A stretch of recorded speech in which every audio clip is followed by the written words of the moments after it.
Deus abençoe você, a sua casa, a sua vida nesse dia. Estamos aqui para a nossa terceira lição. Hoje nós vamos falar sobre uma outra marca importante na vida cristã apresentada por João, que é a marca de uma nova conduta. Para isso eu quero convidar você a abrir a sua Bíblia na carta de 1 João, a partir do verso 5, e leremos até o verso de número 10. E diz assim: essa é a mensagem que dele ouvimos e transmitimos a vocês. Deus é luz e nele não há treva alguma. Se afirmamos que temos comunhão com ele, mas andamos nas trevas, mentimos e não praticamos a verdade. Se, porém, andarmos na luz, como ele está na luz, temos comunhão uns com os outros, e o sangue de Jesus, seu Filho, nos purifica de todo o pecado. Se afirmamos que estamos sem pecado, enganamos a nós mesmos, e a verdade não está em nós. Se confessarmos os nossos pecados, ele é fiel e justo para perdoar os nossos pecados e nos purificar de toda injustiça. Se afirmamos que não temos cometido pecado, fazemos de Deus um mentiroso, e a sua palavra não está em nós. Pai querido, ó Deus, nós estamos diante da palavra do Senhor. E abra, Pai, o nosso entendimento para ouvi-la, compreendê-la e entendê-la. É a oração que te fazemos em nome de Jesus. Amém. Meu querido, o apóstolo João agora vai mudar o foco da sua carta. Ele vai deixar de lado as suas características pessoais de testemunha, do conteúdo do seu testemunho, e ele vai começar a falar sobre o conteúdo da mensagem e como a mensagem precisa impactar a vida de cada cristão. A forma como cada um de nós vive a vida cristã, aquilo que nós chamamos de testemunho cristão, de testemunho de vida, vai impactar positivamente ou negativamente a sociedade. O nosso testemunho é a evidência se somos de fato verdadeiros cristãos ou não. O próprio Jesus vai nos ensinar isso dizendo que a árvore será conhecida pelos frutos. Por isso o apóstolo João começa lembrando que há uma separação total entre luz e trevas, entre Deus e pecado. E João usa esse contraponto, essa oposição, luz e trevas, para trazer esse contexto de Deus e pecado. Nós podemos compreender que as trevas aqui é uma referência direta ao pecado, à falsidade, enquanto a luz é uma referência direta à verdade bíblica. Por isso nós precisamos olhar e compreender que não é possível misturá-las. E a verdade bíblica, ela é a verdade de Deus, é a vontade, a palavra de Deus. Salomão, em Provérbios 6:23, vai nos ensinar que o mandamento é lâmpada e a instrução é a luz. E as advertências da disciplina são um caminho que conduzem à vida. Então nós podemos entender que o apóstolo está nos alertando contra as heresias do gnosticismo, onde os mestres que alegavam ser verdadeiros iluminados, e ele vai dizer que os que andam na verdadeira luz se afastam, têm uma nova conduta porque se afastam do pecado. E os mestres do gnosticismo se diziam iluminados, mas não reconheciam sua condição de pecador. E aí João vai enumerar algumas características dessa nova conduta. A primeira característica dessa nova conduta é a verdade. E aí no verso 6 ele vai dizer que se afirmamos que temos comunhão com ele e andamos nas trevas, mentimos e não praticamos a verdade. Meu querido, aqueles que vivem na luz, acima de tudo, vivem uma vida de verdade. Não estão envoltos com mentiras. A verdade precisa ser uma realidade na vida do cristão. João está nos alertando para o risco da hipocrisia. A hipocrisia é dizer uma coisa e viver outra. João vai dizer que viver uma vida de aparência, ou seja, declarando que temos comunhão com o Pai, quando na verdade as escondidas temos práticas de obras que são obras das trevas, nós nos tornamos mentirosos. Nós evidenciamos que não temos comunhão com Deus. João está dizendo que o nosso discurso precisa ser um discurso verdadeiro. O que vai evidenciar se ele é verdadeiro? É a nossa prática, é a nossa conduta. Os falsos mestres que João estava combatendo, eles tinham essa prática.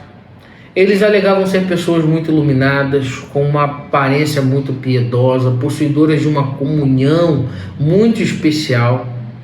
Porém, eles andavam nas trevas, tinham práticas pecaminosas. E o conselho do apóstolo Paulo, na carta aos Romanos, capítulo 13, verso 13, nos lembra dessa verdade também. Comportemo-nos com decência, vai dizer Paulo, como quem age à luz do dia, e não em orgias e bebedeiras, não em imoralidade sexual e depravação, não em desavenças e inveja. Amados, a verdade é algo tão importante na vida do cristão que o apóstolo vai comparar a verdade com a luz. E nós precisamos lembrar que Deus é luz e nada fica oculto aos seus olhos. Nada do que fazemos, nenhum dos nossos atos podem ficar ocultos aos olhos de Deus. Deus vê tudo. Deus tem pleno conhecimento de tudo. E andar na verdade é lembrar de que não é possível fugir da presença de Deus. O salmista, no Salmo 139, nos ensina isso. Por isso, a forma correta, a única maneira de viver essa verdade é caminhar na luz, lembrando que Deus é a luz que ilumina o nosso caminho. E dizer que Deus é luz é entender que o apóstolo está indicando a santidade e a pureza de Deus. Sendo assim, quem anda na mentira ainda está sob o domínio das trevas, porque o diabo é o pai da mentira. Lá em 1 João 2:22, João vai dizer sobre isso. Quem é mentiroso senão aquele que nega que Jesus é o Cristo? Esse é o anticristo, aquele que nega o Pai e o Filho. Andar numa vida de mentira é negar a Deus. O apóstolo vai ser categórico quando diz que não está na verdade aqueles que não praticam a palavra. Ou seja, aqueles que não vivem a verdade, eles vivem a mentira. A vida cristã não pode ser uma vida de mentira. A vida cristã precisa ser uma vida de verdade. E uma forma de provar, de evidenciar os falsos mestres ou o falso cristão é que eles fogem da verdade. Eles demonstram isso da maneira que vivem. Eles vivem com uma prática que é diferente da verdade que eles proclamam ou dizem ser a verdade. João vai dizer que uma nova conduta agora é marcada por uma segunda característica, a característica da comunhão.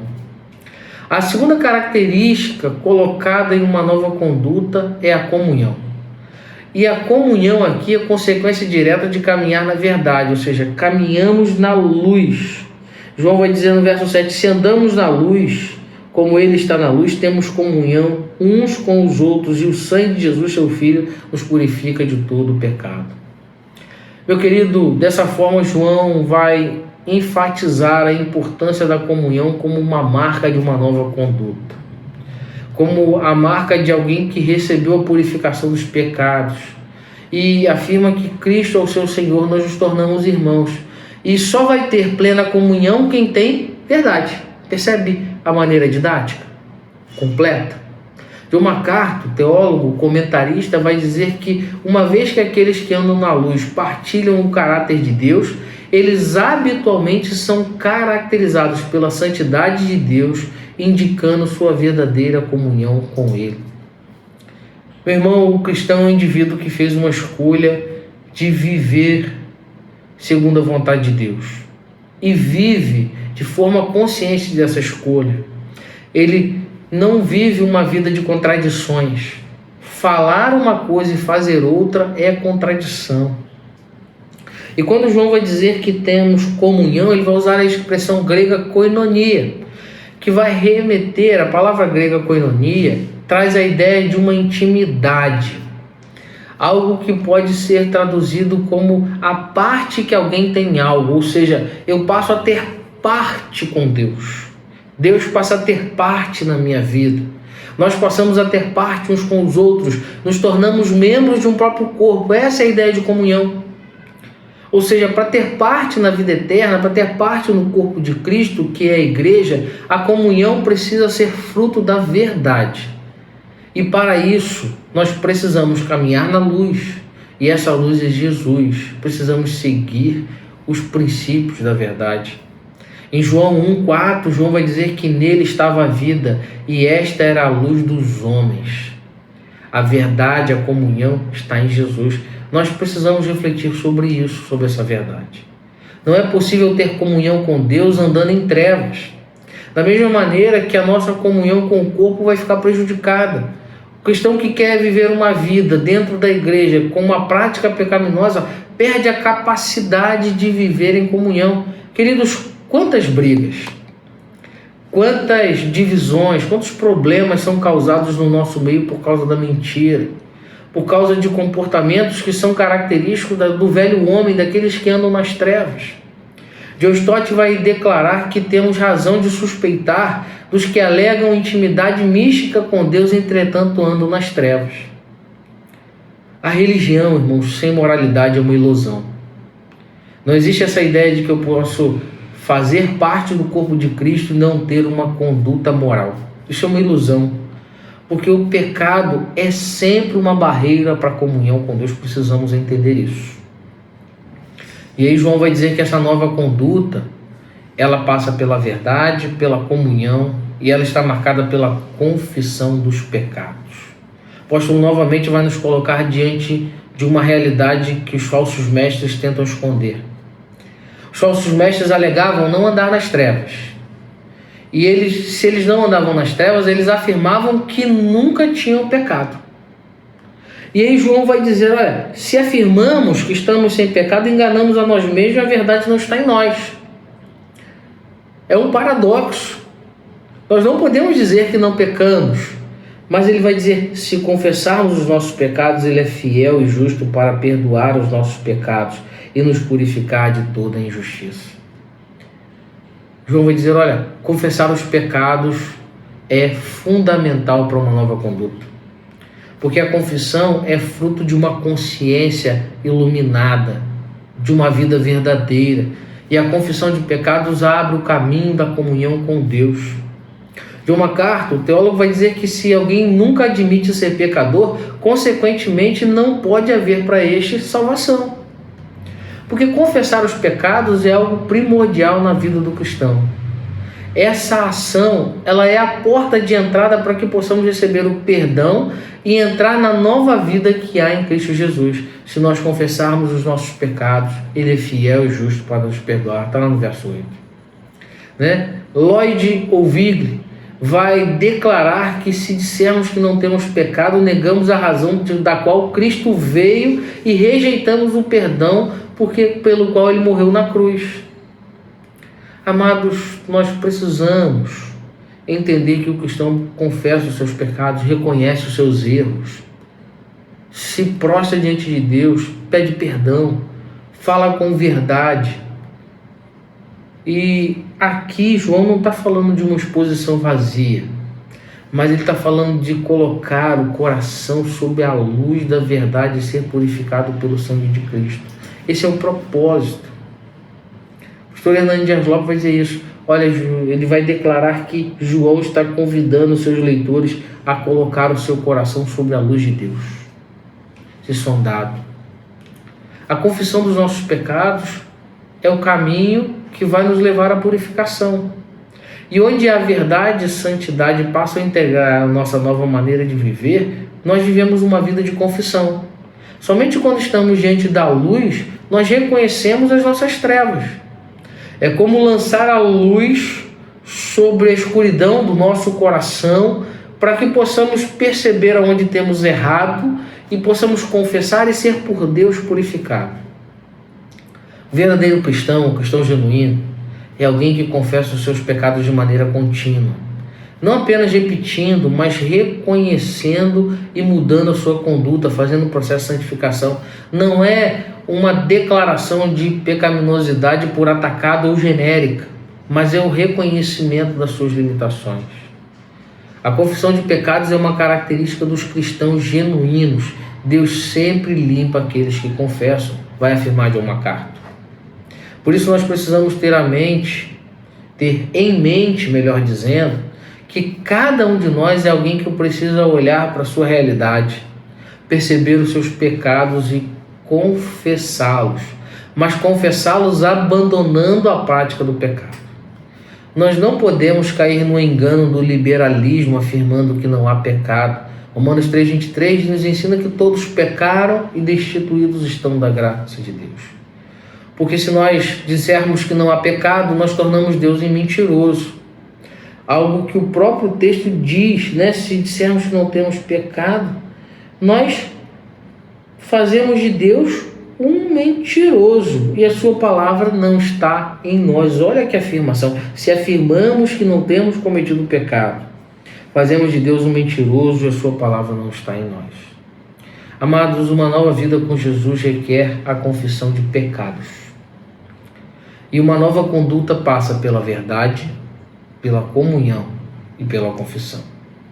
Por isso eu quero concluir dizendo para você que a nova conduta do cristão passa pelo crivo da verdade, pela bênção da comunhão, entrando pela porta da confissão pessoal.